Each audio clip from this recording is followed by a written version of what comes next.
Waltz for his opening statement. Thank you, Mr. Chairman, Ranking Member Lynch, and members of the committee. I'm proud to be here today as the governor of the great state of Minnesota. Wherever you go in this country, people tend to want the same basic things: safe neighborhoods, affordable household goods, meaningful work, good schools. That's what my administration has worked to ensure for our people, and that's what we've delivered. Under our leadership, Minnesota has been ranked the 4th best state to live in, the 2nd best state to raise a family in, and the 3rd best state for jobs. And when it comes to serious crime, Minnesota has hit its lowest level in over 3 decades, and we consistently have lower violent crime rates than the U.S. average. Now, we have a broken immigration system in this country. I think everyone in this room agrees with that. But nothing Minnesota has done to serve its own people stands in the way of the federal government managing border security and policies. While you've convened this hearing to explore the issue of so-called sanctuary states, Minnesota is not even a sanctuary state. Minnesota legislature has passed no such bill making Minnesota a sanctuary state, and I have signed no such law. Minnesota cooperates with federal authorities in a number of ways. When there's a convicted felon in our prisons, we ask about their immigration status and share that information with the Department of Homeland Security. We also cooperate with Homeland Security requests when there's a judicial warrant and when due process has been afforded by our Constitution has been served. But enforcing immigration law is not the role of local and state governments. The fact is, Congress has given federal agencies the authority to enforce immigration laws across this country. That includes Minnesota, and I support them doing so. It's the federal government's job to secure the border. That's why when I was in Congress, I visited the southern border and voted for bills that would have increased funding for Border Patrol, made it easier to hire qualified agents, and deployed advanced technologies to the border. Most importantly, I recognize that securing our border does not mean we sacrifice our constitutional values. Unfortunately, the cruel and misguided policies of this current administration fail to live up to those values. Minnesotans are angry with what they've seen happen to their neighbors. They're angry that the federal government has been snatching people up, putting them in prison, and deporting them without a shred of due process. There's been no notice, no meaningful opportunity to object, and according to the President, no way to get out of these overseas prisons once you end up there. And let's be clear, many of these are law-abiding Americans, people who have been granted asylum or promised protected status. In many cases, it seems these people were reported not based on a criminal behavior, but how they looked or what they've said and being in the wrong place at the wrong time. Even U.S. citizens, like a 4-year-old boy with cancer, sent to Mexico, away from his father, away from the medical needs, to a country he was not born in or had never been to. Americans deserve a sensible, humane, and effective immigration policy that reduces illegal immigration while protecting fundamental rights. Meanwhile, the administration continues to make life worse for hardworking Americans in a lot of other ways, trying to slash Medicaid, Social Security, Medicare, making basic household goods more expensive, and telling people they just need to do more with less. The American people deserve better. You all have the power to legislate, to investigate this administration's abuse and overreach, and protect the American people. And I have to say I'm disappointed. At a crucial inflection point in our nation's history, Congress is choosing to spend its time trying to cast blames on states like Minnesota that have no hand in creating this crisis.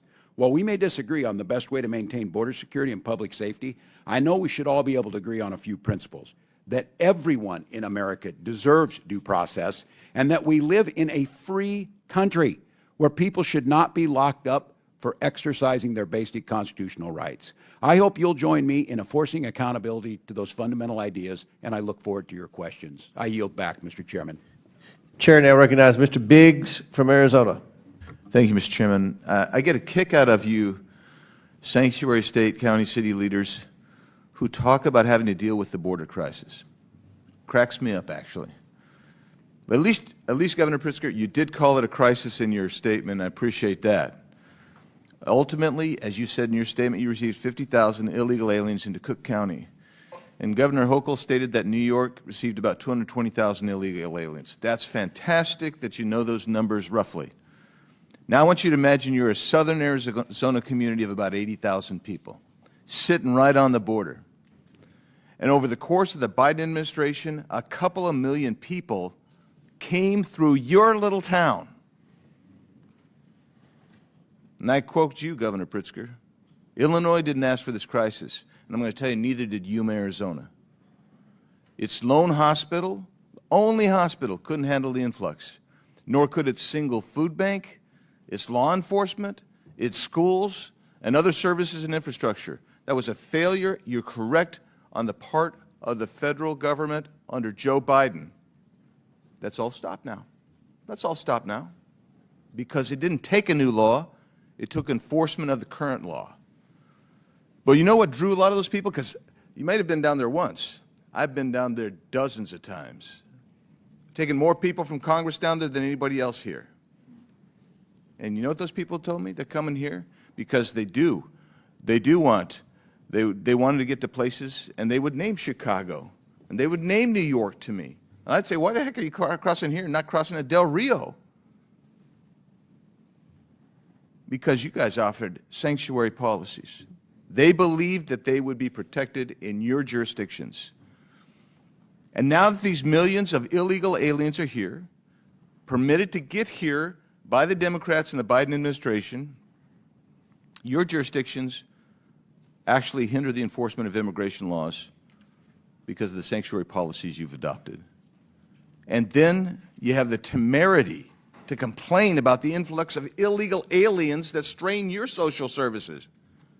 Well, you did that. That's not even an unintended consequence. That's what it is.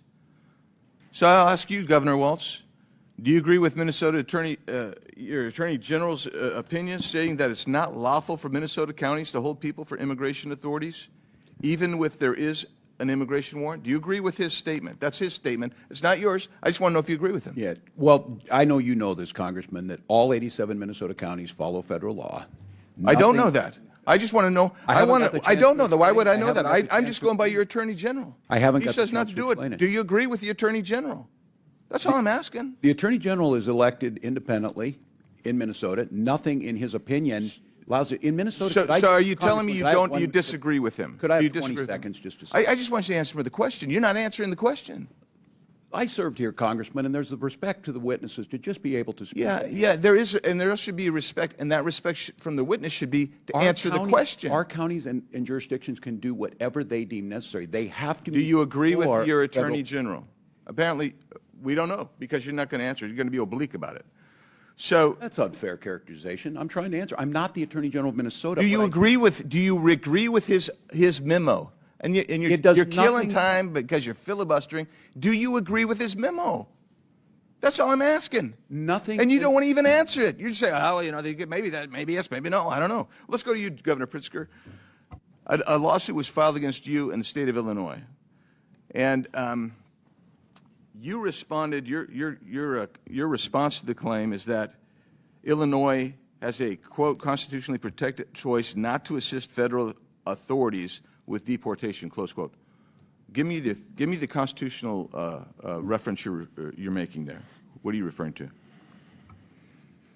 Congressman, I don't know the lawsuit that you're referring to, and I don't know that I was the respondent in that lawsuit. I can say that This is from the response filed on your behalf. So you didn't read the response? Well, let me then ask you, if that is the response officially of you, how is that consistent with Arizona versus U.S.? It's not. How is it consistent with 8 U.S.C. 287 D3? It's not. Let's just cover it in the last 18 seconds. When you guys say we do give these people information only on a criminal warrant. Is there any distinction in 8 U.S.C. 1373A, 1324, 1324C that says, yeah, you don't have to give information, you don't have to provide the body, you don't have to respond to the ICE detainer? Is there anything in there that says there's a distinction between the criminal law, the criminal warrant, the criminal detainer, and a civil warrant, civil detainer? Is there anything in there? The answer is no. I'll answer for you. You do violate the law. You are sanctuary cities. And every one of you sitting there, if you don't know that by now, you should know it walking out of here, that you are actually committing a federal crime every time someone does that, because you don't have the authority under federal law or under the Constitution to negate even a civil warrant for someone who's violated a federal offense when you get a detainer notice? Yield back. Chair recognizes Mr. Frost from Florida. Thank you, Mr. Chair.